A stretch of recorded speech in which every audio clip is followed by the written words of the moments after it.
మహబూబ్ నగర్ జిల్లా ప్రజలకు, కాంగ్రెస్ పార్టీ నాయకులకు, కార్యకర్తలకు సంక్రాంతి శుభాకాంక్షలు. శ్రీ మల్లు నరసింహారెడ్డి, జిల్లా గ్రంథాలయ చైర్మన్, మహబూబ్ నగర్. ఆలయంలో ఉన్నటువంటి అధికారుల నుంచి అర్చకుల వరకు గడగడ వణికిపోతున్నారు. ఇలా వణికిపోతున్న సమయంలో గబగబా సంధ్యావందనాదులు పూర్తి చేసుకుని కావ్యకంఠ గణపతి ముని తనకున్న బట్టల మూటోటి పట్టుకుని వెళ్ళి వేద పాఠశాలలో దాన్ని అప్పజెప్పి ఆ రథం దగ్గరికి వెళ్ళి, అయ్యా నాకు చోటివ్వండి, ఈశ్వరుడు పిలిస్తే వచ్చాను అనేటప్పటికి అందరూ ఆయనకి చోటు ఇచ్చారు.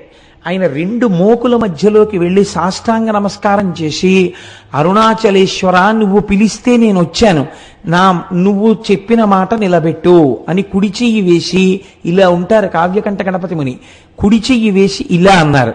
అంతే.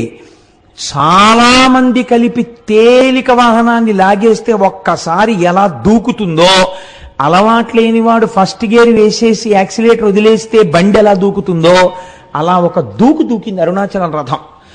దూకి గుళ్ళోకి వెళ్ళిపోయింది. వెంటనే ఎవరు రాయి బక్కబాపడు, ఎవరింతటి మహాత్ముడు, ఈయన్ని ఎలాగైనా పట్టుకోవాలనుకుని చూశారు. చిత్రం ఏమిటంటే మహాత్ములైనటువంటి వారు గుర్తింపుల కోసం వెంపర్లాడరు. వాళ్ళు చూసేటప్పటికే సందులు గొంతుల్లో పడి ఆయన వెళ్ళిపోయారు. ఎవ్వరికీ కనపడలేదు. అరుణాచలేశ్వరుడు కావ్యకంఠ గణపతి ముని యొక్క తపస్సుకి తొందరగా పలికినటువంటి ప్రదేశం నైరుతిలింగ స్థానం. కాబట్టి ఆ నైరుతిలింగం దగ్గరికి వెళ్ళినప్పుడు మనం ప్రత్యేకించి అరుణాచలేశ్వర నీ అనుగ్రహాన్ని మా యందు ప్రసరించు అని మనం చక్కగా అక్కడ నమస్కారం చేసుకోవాలి. అరుణగిరికి తప్పకుండా ప్రదక్షిణం చెయ్యండి అని అనడం వెనకాతల ఒక కారణం ఉంది. మీరు వెళ్ళేటప్పుడు అన్ని దిక్కుల యందు మీకు ఆలయాలు కనపడతాయి. చంద్రలింగం, సూర్యలింగం, ఉత్తరాన కుబేరలింగం, ఈశాన్యంలో లింగం, ఆగ్నేయంలో లింగం, అన్ని శివాలయాలు ఉంటాయి. ఉత్తరలింగాన్ని కుబేరలింగం అని పిలుస్తారు. ఉత్తరలింగం దగ్గరికి వెళ్ళి మీరు ప్రార్థన చేశారనుకోండి, ఐశ్వర్య సంపత్తి కలుగుతుంది. మీరు చూడండి, సాధారణంగా మనకి ఆశీర్వచనం చేస్తారు. మీరు ఏదైనా ఒక పెద్ద పూజ కానీ, ఇష్టి కానీ, వ్రతం కానీ పూర్తి చేశారనుకోండి, ఆశీర్వచనం చేసేటప్పుడు ఒక మాట చెప్తారు. ఏదో నైరుతి దిగ్భాగే వరుణో దేవత వరుణ ప్రసాదాత్ పుత్రపౌత్రాభివర్ధనమశ్నుతే. ఆ నైరుతి దిక్కున ఉన్నటువంటి ఏదో పశ్చిమ దిగ్భాగే, పశ్చిమ దిక్కున ఉన్నవాడు వరుణుడు, ఆ వరుణుని యొక్క అనుగ్రహము చేత ఈయనకి పుత్రపౌత్రాభివృద్ధి కలుగుగాక అని. అలాగే మనకి మహన్యాసం చేసేటప్పుడు మనం ఇలా వెనక్కి తిరిగో నమస్కారం, ఇలా ఓ నమస్కారం, ఇలా ఓ నమస్కారం, ఇలా ఓ నమస్కారం అర్చక స్వామి చేస్తుంటారు. ఆయన్ని చూస్తూ ఆయన ఎడి తిరుగుతున్నాడు, అలా మనం ఇలా ఇలా ఇలా తిరుగుతూ ఉంటాం తప్ప మంత్రంతో సమన్వయం మనకి జరగదు లోపల. ఎందుకంటే మనకి సరిగ్గా అర్థం కాదు, అలా అర్థమయ్యేటట్టు చెప్పేవాళ్ళు లేరు. కాబట్టి ఏమైపోతుందంటే ఉట్టినే పాపం అలా అలా తిరుగుతుంటాడు, ఆయన భక్తి అయింది.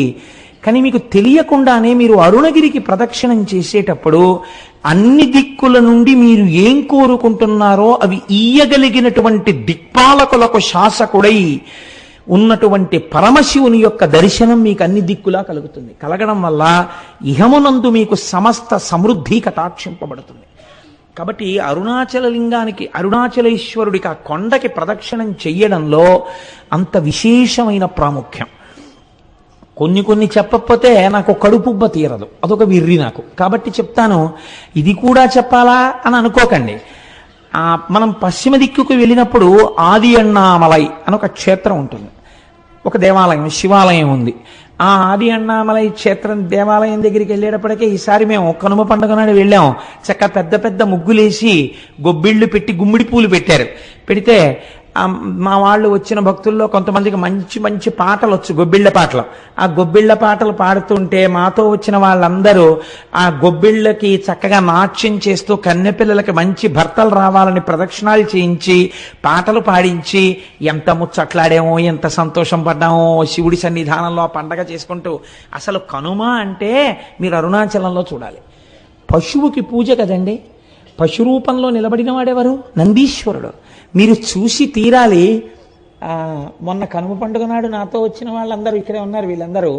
వీళ్ళందరూ అయితే ఎంత పొంగిపోయారంటే, కోటేశ్వరారు ఎలాగో శివమహాపురాణం జరుగుతోంది కదా, మా అచ్చయ్య శాస్త్రి గారు అయితే ఎంత ముచ్చటపడిపోయారంటే, కోటేశ్వరారు నేను పెద్ద నందించి ఏం చేస్తాను, కనుమనాడు మన అందరం ఇక్కడ చేసినట్టే అలంకారం చేద్దామా అండి అని అడిగారు. మీకు చిత్రం తెలుసా? అరిశల దండల దగ్గర నుంచి కజ్జికాయల దండల దగ్గర నుంచి 5 స్టార్ చాక్లెట్ల దగ్గర నుంచి కాయగూరల దగ్గర నుంచి ఏమ్మా పాప్కారం దండల దగ్గర నుంచి నందీశ్వరుడికి అలంకారం చేసేస్తారు. చక్కగా శీకాకాయ రసంతో ఆయనకి అభిషేకం చేసి రుద్రంతో కడిగి తెల్లవారకట నుంచి ఉంటే అవి కూడా చూడొచ్చు. చక్కగా స్వామికి అభిషేకం చేసి తైలమర్దనం చేసి అలంకారం చేస్తారు. చూసి తీరాలి.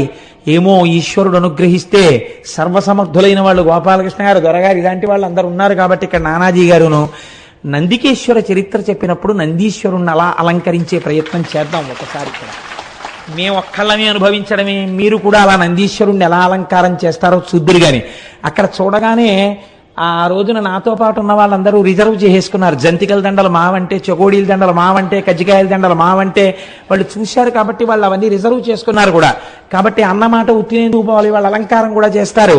నందికేశ్వర చరిత్ర చెప్పిన రోజున వీలైతే బసవయ్యని మనం ఇక్కడ అలా అలంకారం చేసి ప్రదక్షిణం చేసి నమస్కరిద్దాం. కనుక ఏమిటో ఎటు నుంచి ఎటుపోతుందో ప్రసంగం. నైరుతి దిక్కున ఉన్నటువంటి ఆ స్వామి యొక్క దర్శనము కావ్యకంఠ గణపతి మునికంతటి కటాక్షాన్ని అనుగ్రహించింది. ఆ అరుణాచలేశ్వరుడికి చేసినటువంటి ప్రదక్షిణం మనకి ఇహమునందే కాదు పరమనందు సుఖాన్ని మోక్షమును కూడా ఇవ్వగలదు. ఎందుకు ప్రదక్షిణం చెయ్యాలి? కేవలం కాళ్ళతో నడిస్తే పాపం పోతుందా? అలా ఎలా పోతుందని అడిగేవారు. అడిగితే భగవాన్ రమణులు ఒక మాట చెప్తుండేవారు. వారు చెప్పినది సాధికారికం కదా. ప్రదక్షిణం అనగా అనగా సమస్త పాపరాశిని ధ్వంసము చేయుట. నేను అరుణగిరికి ప్రదక్షిణానికి బయలుదేరుతున్నాను అని మీరు అన్నారనుకోండి, అని స్నానం చేసి ప్రదక్షిణ ప్రారంభం చేస్తూ నమస్కారం చేసుకుంటున్నప్పుడు ఏమంటారు?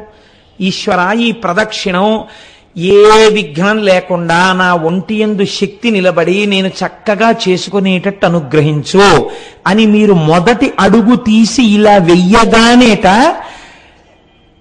అంత పెద్ద స్థూల రూపుడైన పరమశివుడికి ప్రదక్షిణానికి మీరు ప్రయత్నపూర్వకంగా ఒక అడుగు పెట్టారు కనుక అడుగు ఇలా తీసి వెయ్యగానే పాపరాశిని ధ్వంసం చేసేస్తాట. పాపరాశిని ధ్వంసం చేసి ఈ అడుగు ఇలా వేసినప్పుడు వెనక అడుగు స్థిరంగా ఉంటుంది కదండి. మళ్ళీ రెండో కాలు ఇలా పైకి లేవగానే ఎవరు శివుడని నమ్మి మొదలు పెట్టారో వాళ్ళు ఏది జీవితంలో జరగాలని కోరుకుంటున్నారో దాన్ని ఇచ్చేస్తట. కాబట్టి పాపరాశి ధ్వంసమగుట, కోర్కె తీరుట. క్షి అంటే మీరు ఈ జన్మలో అనుభవించవలసినటువంటి కష్టములకు సంబంధించినటువంటి పాపములు ధ్వంసం చేయడం అనేటటువంటిది కుదరదు. ఎందుకంటే మీకు ఇక్కడ ఈ జన్మకి అనుభవించవలసినటువంటి పాపం ప్రారబ్ధం అంటారు. దాన్ని విడిచిపెట్టేసినటువంటి బాణంతో సమానం.